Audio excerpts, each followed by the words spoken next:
As promessas de Deus irão se cumprir na sua vida, mas você precisa estar preparado para isso. Descubra como eu posso te ajudar a cumprir o seu propósito apertando no link da descrição.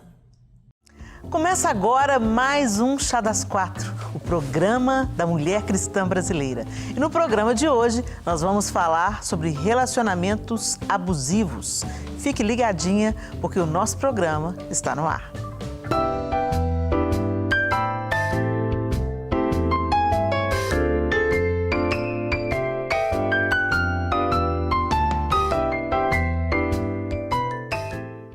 Hoje, na apresentação desse programa, eu estou contando com a minha querida Isa Coimbra. Entre uma mamada e outra, ela está com a gente aqui no programa. Obrigada, Isa. Firme e forte. Firme e forte. E Carla Passos, obrigada, Carlinha. Aí já virou. Esse time de apresentadoras está pesado, viu? Maravilhoso. Que delícia. Nós temos umas apresentadoras aqui, gente, por causa de férias da Simone, e a Isa amamentando. Então, outras apresentadoras vieram para somar com o time. E é tão bom ter você com a gente, Carlinha. É uma delícia estar viu? aqui, sempre. Agora a gente quer conhecer a quarta mulher dessa conversa de hoje. Vamos conhecer a nossa convidada? Juliana Batista é psicóloga com mais de 17 anos de atuação, trabalhando com crianças, adolescentes e suas famílias. Se especializou em atendimento sistêmico e terapia familiar, além de trabalho cognitivo-comportamental e terapia de esquemas. Casada com Arthur, é mãe de 2 filhos, Davi e Daniel. Prazer ter você com a gente, Juliana. Obrigada, gente. Bom, gente, uma pessoa tão leve, tão linda, para a gente falar de um assunto tão denso. Verdade. Relacionamentos abusivos. Quando e como a gente identifica um relacionamento abusivo? Porque hoje a gente está vivendo um tempo de tanta relativização, com o falecimento da Glória Maria. Eu vi ela respondendo algumas perguntas, se eu não estou enganada, da Joyce Pascovitch, numa entrevista online, assim, parece que elas estão fazendo tipo uma live. E a Joyce perguntou sobre o assédio, sobre tudo. E a Glória Maria falou assim, olha, isso tudo tá um saco. Ela usou esse termo. Porque tudo agora é assédio. Tudo é assédio. Poxa, eu gosto de ser cantada, eu gosto, se é uma coisa elogiada, elegante, né? Não é pejorativo, não te ofende, não te agride, não te invade, né? Os homens agora estão até, ela disse, recuados, com medo de fazer qualquer elogio e ser interpretado como assédio ou como abuso, né? Tal. Quando que a gente percebe que a gente está sendo vítima de um abuso? Quando um relacionamento é identificado como abusivo, Juliana? Acho que assim, existem vários tipos de relacionamentos abusivos, né? A gente está acostumada a ouvir falar mais do relacionamento de casal, né, abusivo, mas existe relacionamento de pais com filhos abusivos, de amizades abusivas, né? Relacionamentos tóxicos. Mas o que a gente pode perceber é que é o nível de sofrimento que a pessoa entra quando algo ruim na comunicação dessas duas pessoas, né? Então, assim, aí a gente percebe o quanto aquela pessoa depende daquele relacionamento para ser feliz. Isso se torna algo preocupante, né? Quando a gente percebe essa dificuldade em viver, apesar de não estar ok naquele relacionamento. Mas eu costumo dizer que isso não começa na nossa vida adulta, né? Os relacionamentos abusivos, eles nascem, vamos dizer assim, na forma como a gente aprende a se apegar ao outro, né? Muitas pessoas, às vezes, elas vão crescendo com uma forma de se apegar ao outro que é doentia, né? Em algum momento na vida adulta isso fica muito evidente. Então, tipo aquela coleguinha, né, que você não vai ser amiga mais de ninguém, você é só a minha melhor amiga.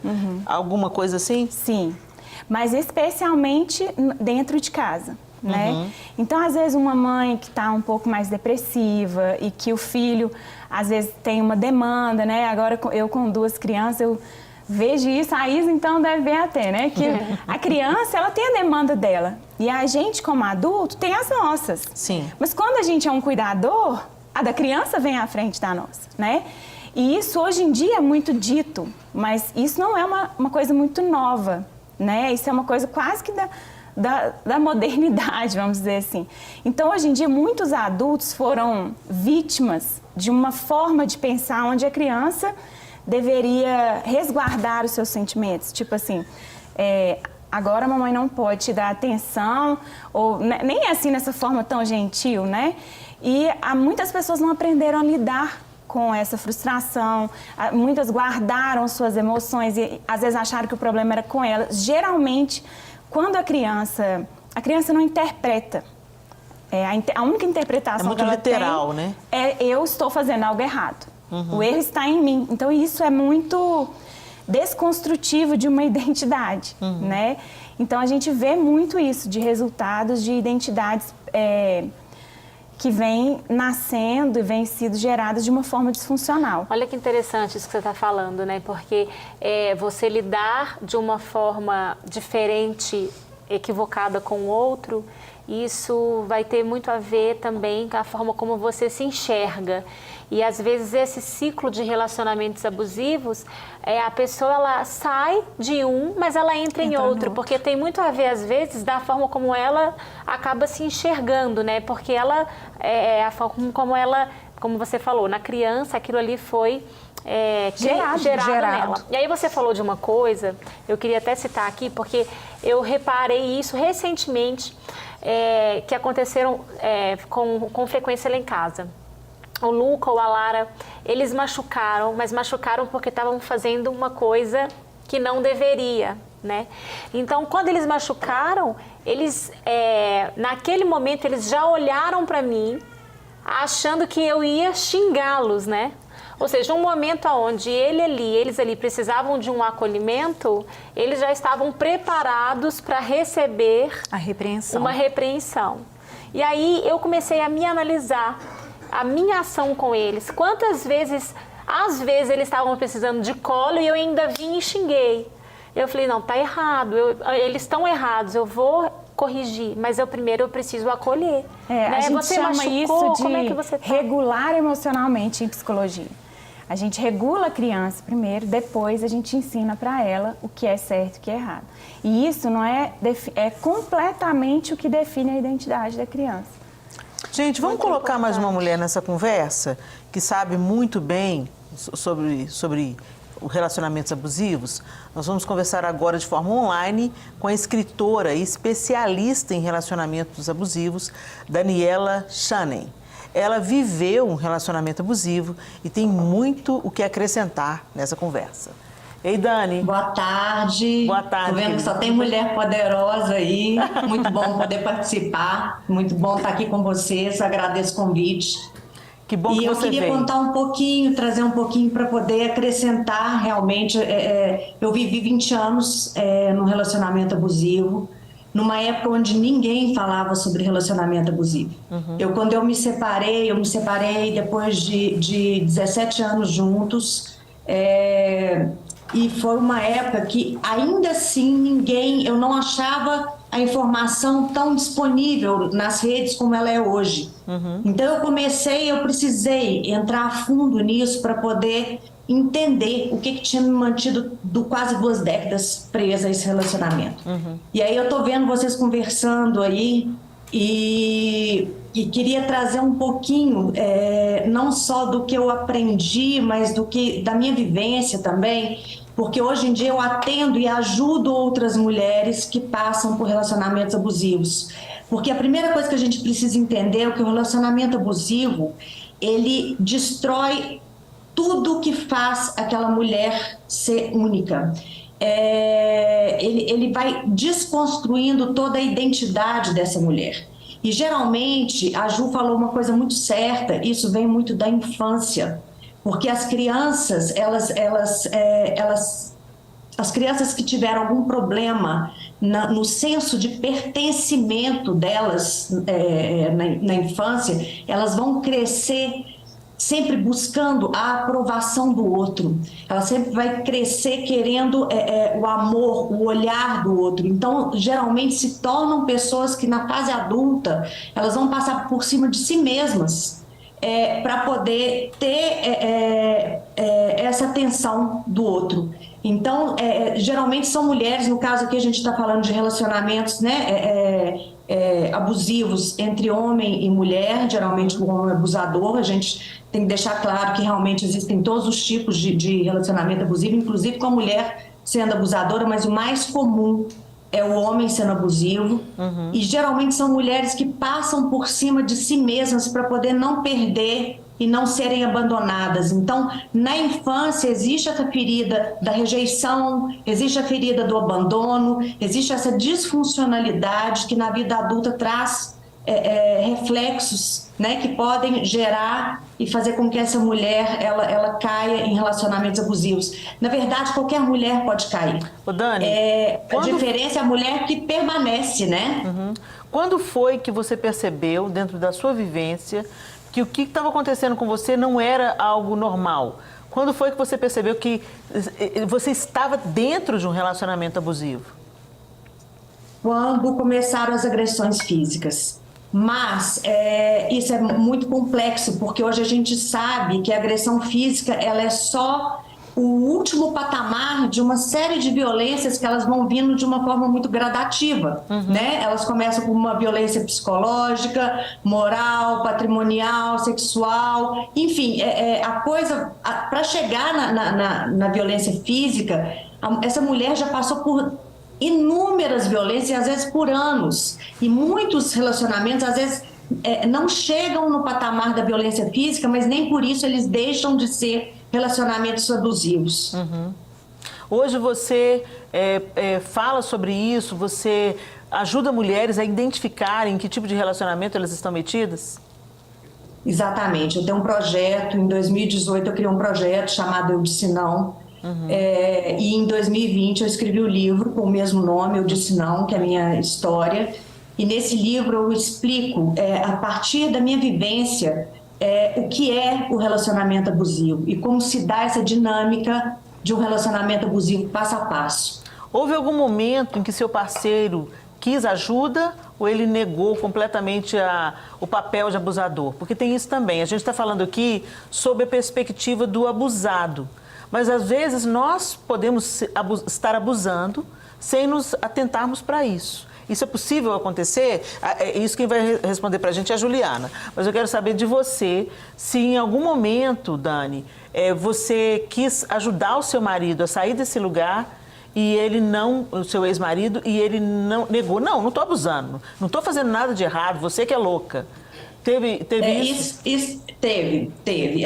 A gente chegou a tentar uma terapia de casal, mas o que acontece é que o que as pessoas muitas vezes não entendem é que dentro do relacionamento abusivo clássico, aquele que tem aquele padrão, né, da fase de tensão, explosão, lua de mel, esse relacionamento padrão, ele tem atitudes e falas que são muito características. E por trás desse abusador existe um transtorno, que chama transtorno de personalidade narcisista.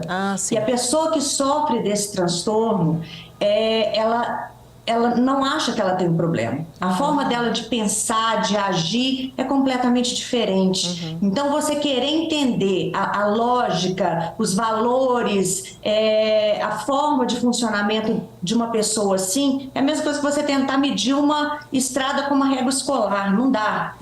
Ele realmente nunca se responsabiliza por nada, ele nunca assume nada.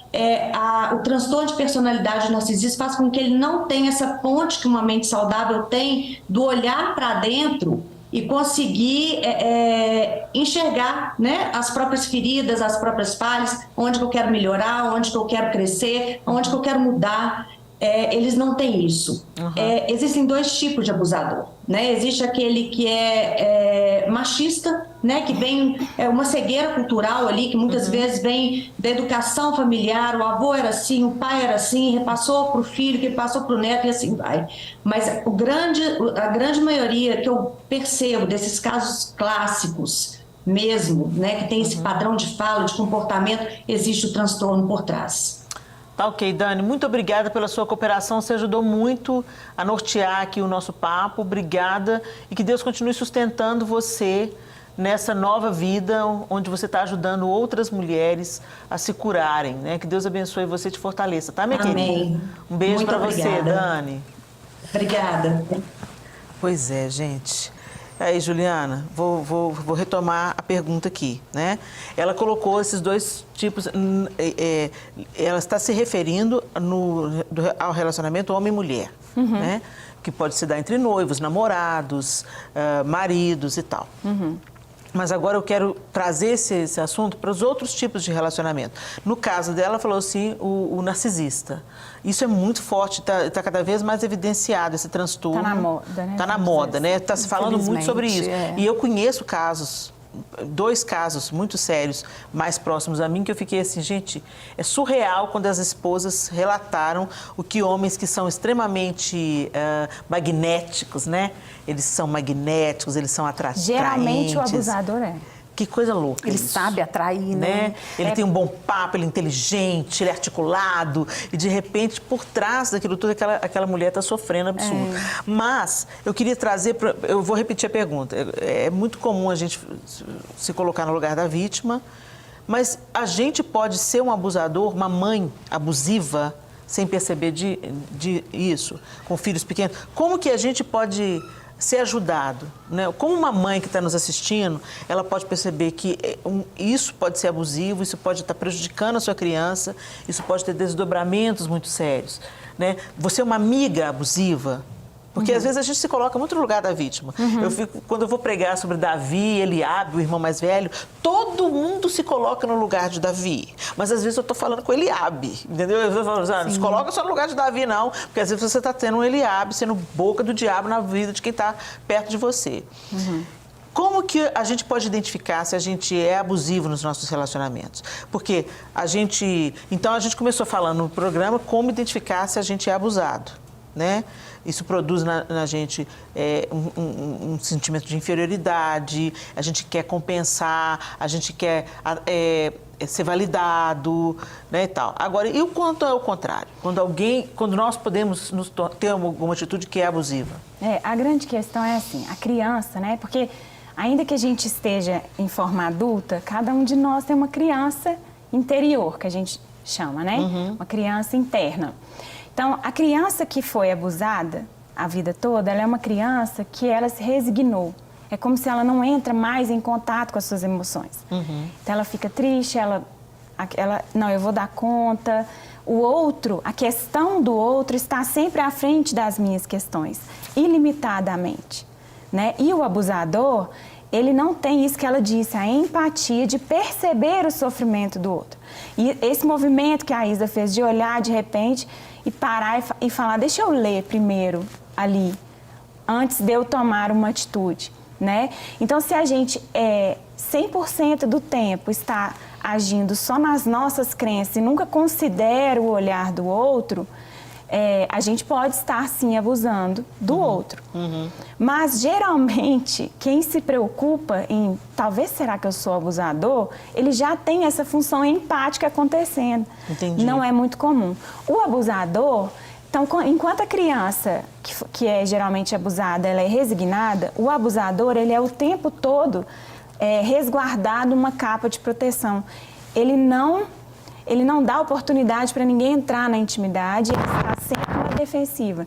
Inclusive, de forma agressiva, se for necessário. Então, ele também tem uma criança adoecida, né? E muitas vezes eles podem até procurar a terapia se sentindo abusados.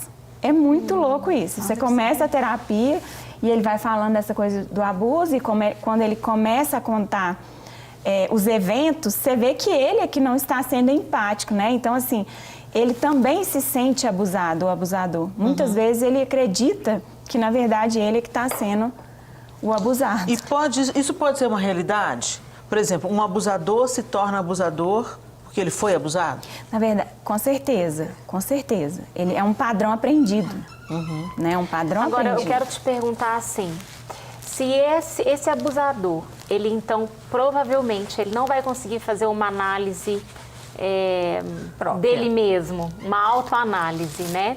Como lidar com esse relacionamento, você sendo uma vítima ou sendo alguém que está nesse ciclo? Quem você procura? O que fazer, né? Então, quando você percebe o adoecimento, geralmente a gente procura um psicólogo.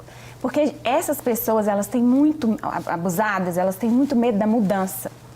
Elas preferem viver uma vida 20 anos de horrível do que ter que fazer algum movimento, porque elas estão sempre na expectativa de que algo bom vai acontecer, de que o abusador vai melhorar, né, na questão cristã, de que Deus vai intervir. Eu estou aqui aguardando uma intervenção de Deus, mas está lá paradinha, né? Não está fazendo nada. Então, assim, o que ela precisa fazer é procurar uma terapia, um aconselhamento cristão, um pastor, né? O que for mais possível para ela naquele momento. E se for uma relação de paternidade ou maternidade, que alguém externo consiga perceber, aí o que você aconselharia? Depende da idade, né? Hoje em dia também é muito visto, né, esse termo de mães narcisistas. E realmente a gente tem reconhecido muitas mães narcisistas, porque na verdade isso não é esperado, mas acontece, né? Mães doentes, né? E elas vão e possivelmente vão gerar filhos doentes. Me dá algumas características de uma mãe narcisista. Nossa, ela sempre coloca a necessidade dela à frente do filho, né? Ela sacrifica o filho pela sua necessidade, né? Ela prejudica, às vezes, o filho. Então, nossa, eu já ouvi tantas coisas horríveis. De criança perder a aula porque a mãe quis ir para um spa e não quis articular, e tipo, não, ele fica em casa essa semana, tipo, no 8º ano, o menino. Uau. Ficou em casa, né? A gente já ouviu muitas coisas. Então, algumas coisas que são pequenas pistas, né? Negligências. Tem alguma coisa, pequenas negligências que indicam que você está abusando. Aquela pessoa que você deveria proteger, cuidar, promover, você está, na verdade, prejudicando, pensando em si mesmo. Ou, né? às vezes, até competindo. Muitas mães narcisistas competem com isso que eu queria seus perguntar, filhos. porque tem isso também. Isso, às vezes, até é revelado nos cinemas, né? As mães que se recusam a envelhecer, então elas querem ser amigas dos amigos, elas querem ser mais popular do que os filhos entre os amigos dos filhos. Isso também pode ser um indício de narcisismo? Sim. O pai e a mãe, eles são balizadores na vida do filho, né? Não é porque meu filho está fazendo tudo errado que eu vou... porque eu sou uma mãe legal, eu vou deixar aquilo acontecer. Não, eu continuo acolhendo meu filho, mas eu sou ali aquela baliza que indica para ele onde que ele vai... Alguma hora ele vai voltar. Sim. Então, eu estou ali o aguardando, né? Já aconteceu isso, assim, que se eu deixasse, eu ia cair nisso. Porque aquele negócio de você querer se dar bem com os amigos dos seus filhos. Então, você recebe os amigos dos seus filhos na sua casa, aí você quer o que você quer? Que eles te achem legal. Você quer que você quer, também quem não quer que o outro goste dele, né? Então, eu já me caí nessa situação de ver, falei, nossa, aí me deu um clique, falei, opa, tá na hora de eu sair de cena. De perceber... Tem um limite ali, né? De você ser aquela mãe acolhedora, você é bem-vindo na minha casa. Respeitado, né? Mas... e falar, poxa, agora é o momento do meu filho, o amigo é do meu filho. Ele não vem aqui para ser meu amigo, para me ter como um amigo, para ter como uma segunda mãe, não. O relacionamento é outro. E outra coisa que quando eu era criança, eu percebi, vocês falando aí, eu me dei conta que eu vivi um relacionamento abusivo enquanto criança, porque eu tinha uma amiguinha, ela chamava Janaína, pra você ver, eu não esqueço o nome dela. Janaína, tudo ela virava para mim e falava assim, se você não fizer isso, eu não vou ser mais sua amiga. E a minha necessidade de ser aprovada, porque ser amiga dela era uma forma de me sentir aprovada.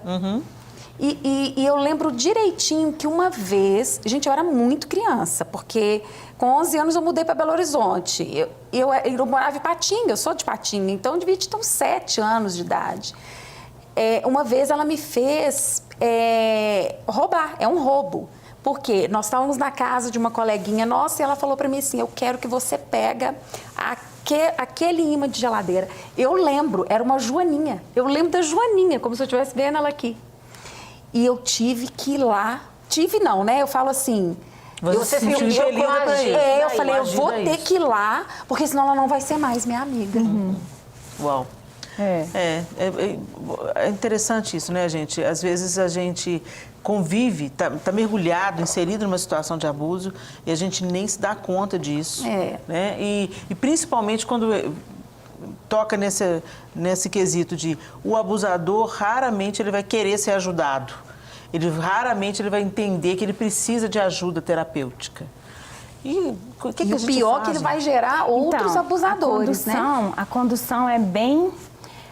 tem vários protocolos hoje em dia, porque tem cada dia mais sido revelado relacionamentos abusivos. Sim. Com essa questão que também, que é o avesso diz, que é a questão da individualidade, né? Que aí é um assunto para outro programa. Mas... às vezes a gente precisa medicar, porque aquela identidade da mulher, né? Vamos colocar que a mulher é abusada e o marido é abusador. Ela já está tão rechaçada, está tão acabada, né? Que ela já não se enxerga mais sem aquela pessoa. Vício, né? Uma vez eu vi uma psicóloga falando disso, que vira vício. Como se a pessoa, o abusado, ele não consegue mais viver longe daquele abuso. Mas o abusador também tem essa dependência, uma dependência emocional que fica ciclando. Né? Então, na hora que a abusada fala, eu vou embora, aí ele dá uma melhorada, vira um príncipe, aí começa, mas você não vive sem mim, você depende de mim pra tudo. Você não vai achar ninguém melhor que eu. Melhor do que eu, você já está velha, né? Esses dias eu ouvi de uma paciente, o marido dela, ela tem acho que 29 anos, você já está velha, você não se casará de novo, você precisa, né? Então você depende de mim. Então assim, vai ciclando, né? E aí quando ele percebe que ela começa a melhorar, ele dá uma melhorada e aí de repente quando você vê, você passou 20 anos vivendo uma vida horrível. Então, às vezes, a primeira coisa que a gente não pode fazer é brigar com o abusador. Por incrível que pareça. Primeira coisa? Então, a segunda você vai me contar daqui a pouco, né? Vamos dar um break aqui para eu respirar, gente, porque realmente quando a gente pensa, né, nesses aspectos, é tão delicado, né? E triste, né? E triste, extremamente triste. Então, vamos dar uma respirada aqui. E para a tristeza não expandir para a sua vida, né? Eu tenho um recadinho para você que tem contrato de compra e venda e quer regularizar o seu imóvel de forma rápida e fácil. Como é que está a situação do seu imóvel? O caminho é a adjudicação. Hoje você trava a língua para mim. Adjudicação compulsória. O nome é difícil de falar para mim, né, gente? Trava a língua para mim. Mas ele resolve a vida da gente. Está enraizado na cabeça do mineiro que tudo que tem relação com a regularização do imóvel é por via uso capião.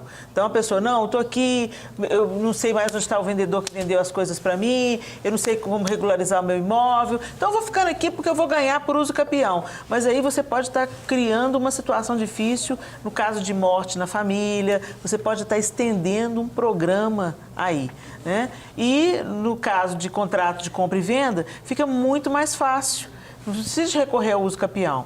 Você comprou o imóvel, pagou por ele, então regularize o seu imóvel através da adjudicação compulsória. Adjudição. Nós vamos aprender esse termo direito, eu vou conseguir falar ele direitinho, mas o que eu quero dizer é, os contatos estão na sua tela, tem gente que quer te ajudar e pode te ajudar. Procura e regulariza a situação do seu imóvel enquanto você está vivendo dias felizes, desfrutando da família, para que não fique aí uma situação pendente complicada para você. Inclusive, isso valoriza o seu imóvel. Quando ele está em estado legal, para compra, para venda, isso valoriza o seu imóvel, tá bom? Fica a nossa dica. A gente vai para um intervalo, tomar um chá, respirar e voltar para falar desse assunto tão denso que é os relacionamentos abusivos. Estamos de volta no Chá das Quatro hoje falando sobre um assunto denso, relacionamento abusivo. Nós vamos ouvir agora uma opinião masculina. No nosso contraponto de hoje, recebemos o pastor e meu sobrinho, Cristiano Gonçalves.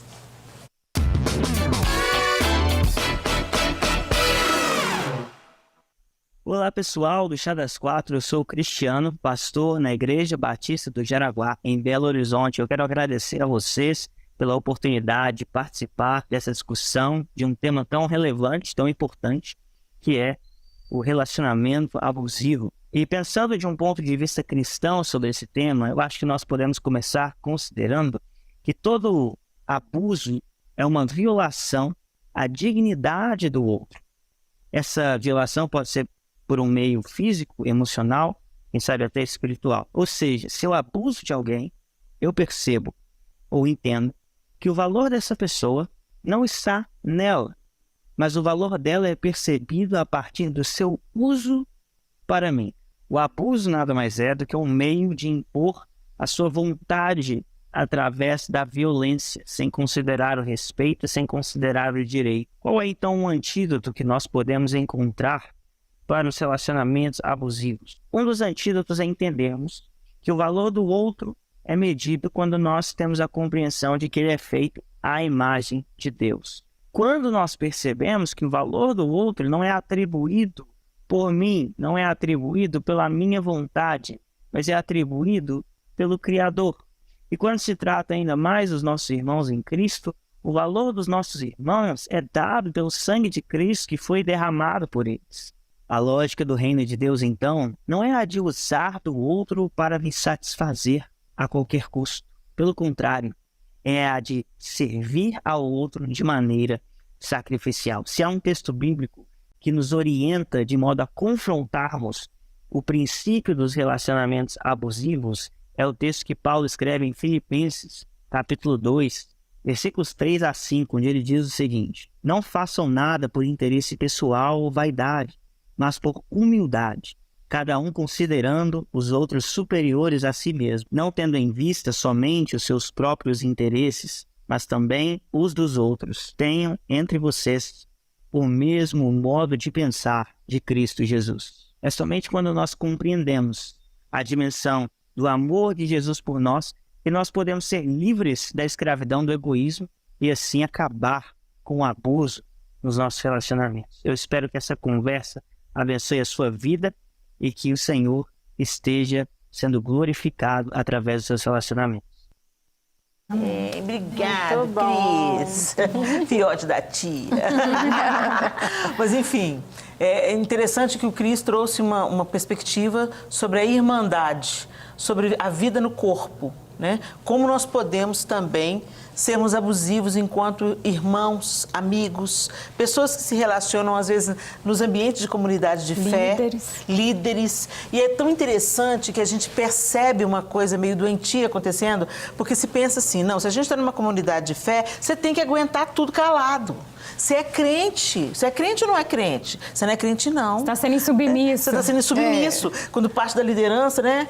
Você não pode questionar nenhum tipo de ordem, você tem que obedecer cegamente. Isso é desonra. É desonra. Então, quando você também está lidando ali, ombrando com as pessoas que também estão no mesmo nível, não sei se essa palavra é adequada aqui, mas na mesma situação que você, elas não são líderes sobre você, mas tem esse negócio. Não, irmão, você me deve isso, você tem que me ajudar, eu tenho que ir lá na sua casa. Sabe aquelas coisas que até o apóstolo Paulo fala, não seja frequente na casa do seu irmão, se não estou enganado, é Paulo mesmo, não tenho certeza disso. Mas eu acho que é Provérbios.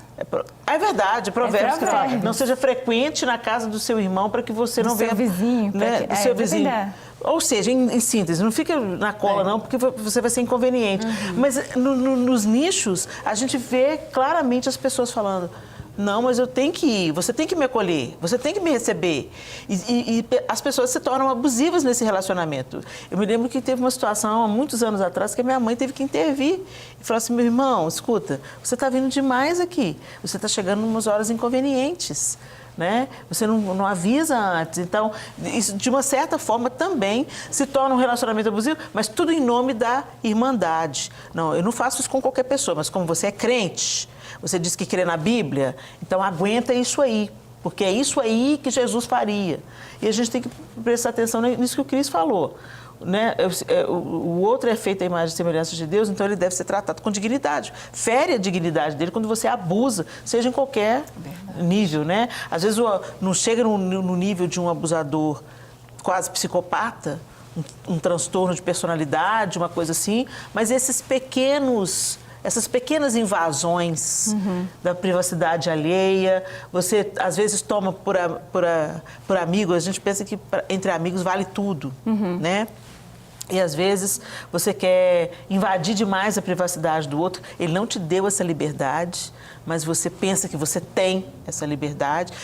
E quando ele te coloca limite, você se ofende, né? Então, tem uma série de maneiras da gente passar do limite, né? E é tão bonito, né? Porque Jesus, ele é a encarnação da lei e da graça, né? Eu falo que é libertador e a nossa identidade, a gente precisa buscar, né, como cristãos, a figura de Jesus mesmo, porque a gente fala sobre uma humanidade compartilhada e o abuso, ele está totalmente ligado a você se sentir uma pessoa inferior, né? Quando você começa a se tornar, se sentir mal em ser você, só porque você é você, né? Você não é suficiente, né? Então aí começa, ou você engata num modo fake, que é muito comum, né? Porque hoje em dia a gente está vivendo, assim, a gente vê tantas pessoas nas redes sociais com uma vida linda, por trás a gente sabe que aquilo é despencado.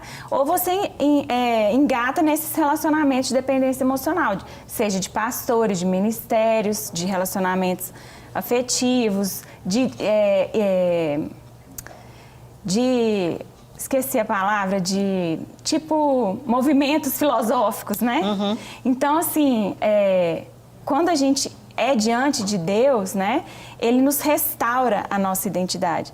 Então, assim, é de extrema importância para quem é cristão redescobrir a figura de Cristo, porque a lei, ela é incapaz, né, ser cristão plenamente, ser um bom ser humano que atua na terra de forma 100% correta, íntegra e coerente, é impossível sem a figura da graça de Deus. Sim, né? é verdade. E como é fundamental a questão da identidade, né? Tá firmada, tá bem resolvida, né? Pois é, o negócio é o seguinte... É a ferida, né? A ferida. Se fala muito sobre identidade hoje, e é muito válido a gente falar muito sobre isso, mas é tão interessante nós entendermos como cristãos, gente. Vamos abrir um parênteses aqui para a gente entender isso de uma forma plena, né? O nosso significado, o nosso propósito, isso tudo está na nossa reconciliação com o Pai.